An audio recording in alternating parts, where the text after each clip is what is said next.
منتظمة. في شيء اسمه العلاقات الدائمة، العلاقات السطحية والعلاقات العميقة. السطحي والعميق. طيب، العلاقة مع الأم المفترض أن تكون عميقة، المفترض. مع الابن المفترض عميقة. مع الزوجة المفترض أن تكون عميقة. لكن إذا إحنا اتفقنا على تعريف العلاقات السطحية وتعريف العلاقات العميقة، ربما تظهر لنا إجابة أخرى. أيها الكرام، العلاقات السطحية هي كل علاقة بنيت على جمع الحقائق والمعلومات هي علاقة سطحية، وكل علاقة بنيت على التفاعل والمشاعر والاشتراك في الاهتمامات هي علاقة عميقة. خلونا نراجع مع بعض حياتنا. إذا كان جل علاقتي مع ابني وين رحت وين جيت وش أعطوك في المدرسة وليش تأخرت ولماذا أخفقت، إذا كانت هذه فقط علاقتي مع ابني فأنا في إطار جمع الحقائق والمعلومات، فعلاقتي قطعا مع ابني سطحية. أنا وأنت وابني وابنك وأخوك وأخوي لو تسأله أو تسأل كثير مننا، لا أعمم، تحب أبوك ولا صديقك أكثر؟ قال لا، أحب أبوي، ولا يسوى عند صديقي عند أبوي شيء. طيب، تحب تسافر مع أبوك ولا مع صديقك؟ يقول لا والله أنا أحب أسافر مع صديقي. طيب، لماذا ترتاح مع صديقك أكثر مع أنك تحب والدك أكثر؟ لأن الحب لا يأتي بالراحة أحيانا. الحب قد يكون في العلاقة السطحية، لكن الراحة ما تجي إلا في العلاقة العميقة. العلاقة العميقة اللي فيها العفوية والتعبير عن المشاعر وما في رسمية، ويقول لي في خاطره ويشاركني في اهتماماتي، هذه علاقة يسمونها علاقة عميقة. هل علاقتي مع أبنائي علاقة عميقة؟ هل علاقتي مع زوجتي علاقة عميقة؟ أم أن معظم حواراتنا مبنية على ماذا يحتاج البيت وماذا يحتاج الأبناء؟ والسؤال الأكثر شهرة، وين الشاحن؟ إذا كانت علاقتي مع زوجتي من هذا النوع فالعلاقة قطعا هي علاقة سطحية. إذا كان علاقتي مع أمي مع أبوي، شلونكم عساكم طيبين، تبون شيء، ايش عندكم، مواعيدكم، سكر، الضغط، على مستوى المعلومات فقط، فعلاقتي مع والدتي ووالدي علاقة سطحية. إذا ما أدخل في اهتماماته، إذا ما أشعر بأهميته، إذا ما أشارك في أحزانه، إذا ما أسعد بما يسعده، فعلاقتي معه ليست علاقة عميقة. العلاقة العميقة مبنية على التشارك في الاهتمامات والأحزان والمشاعر والطموح والمشاكل، وكثير منا لا يفعل ذلك. لذلك إذا شفت اثنين أخوان يحبون بعض مرة ودائم مع بعض، يا أخي نقول ما شاء الله عليهم كنهم أصدقاء. وإذا لقينا أصدقاء مع بعض دائم قلنا ما شاء الله عليهم كنهم أخوة. طيب يا أخي خلونا نرسى على بر، يعني أيهما أعمق؟ العمق ليس في الصداقة، وأيضا ليس في الأخوة.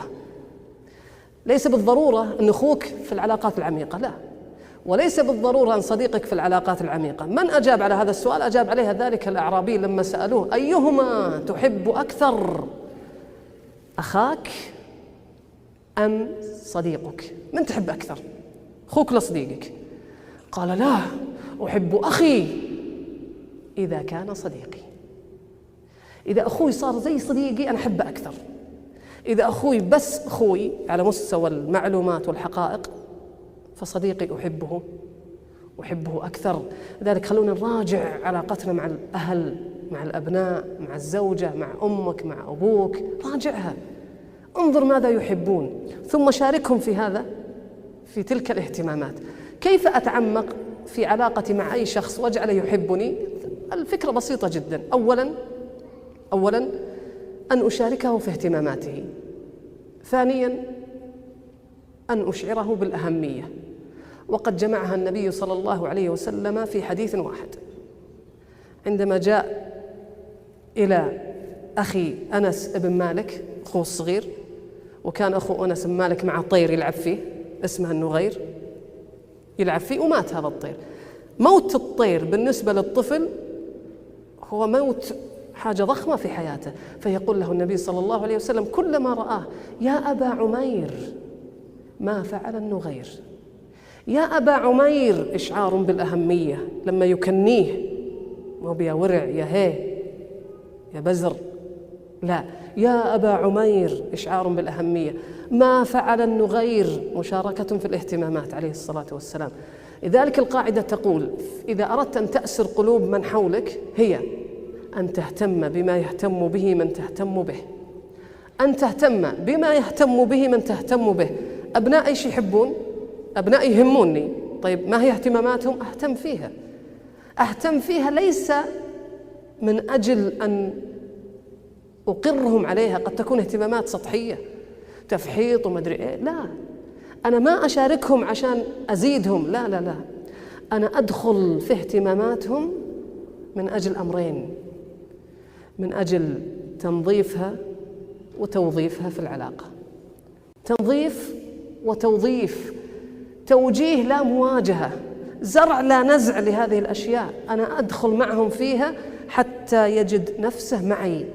أيها الكرام، أثقل رجل يمكن أن تجلس معه هو ذلك الإنسان الذي إذا جلس حدثك عن اهتماماته هو التي لا تعنيك شيئا.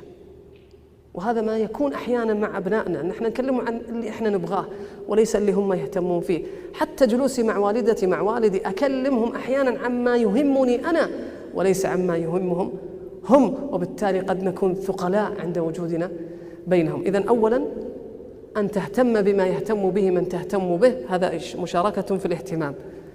طيب، إشعار بالأهمية. في حديث النبي صلى الله عليه وسلم أنه صلى الله عليه وسلم لبس خاتما.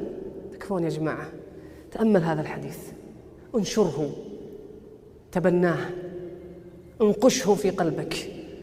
لبس خاتما عليه الصلاة والسلام، ثم قال لأصحابه بكل أدب وذوق وخلق عليه الصلاة والسلام، قال لهم إليه نظرة، يقول لأصحابه: أشغلني عنكم هذا اليوم، أشغلني عنكم هذا، ويشير الخاتم اليوم، أشغلني عنكم هذا. إليه نظرة وإليكم نظرة، إليه نظرة وإليكم نظرة. ماذا فعل النبي صلى الله عليه وسلم؟ فنزعه فألقاه. المهم أنتم، ولا يشغلني عنكم شيء. هكذا كان عليه الصلاة والسلام.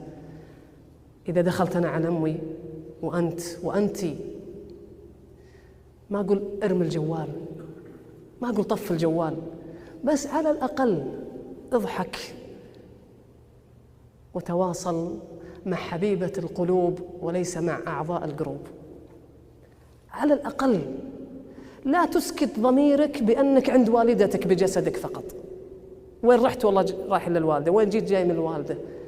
ذهب جسدك ورحل جسدك. أما الروح يجب أن تكون بكلك مع والدتك، تشاركها في اهتماماتها ولا تشاركها في أحزانك، تخبرها، خاصة الأخوات الكريمات لما تجي لأمها وتجعل من أمها مركز للبلاغات، صار وفعل وبنتي وولدي وزوجي. المشكلة أن كثير من الأخوات الفاضلات أنها تجعل أمها مركز للبلاغات فتؤلم قلبها، ثم تصطفي مع زوجها ولا تخبر أمها، وما زالت الأم تعتصر الألم وتظن أن المشكلة ما زالت قائمة، مع أن البنت عادت المياه لمجاريها.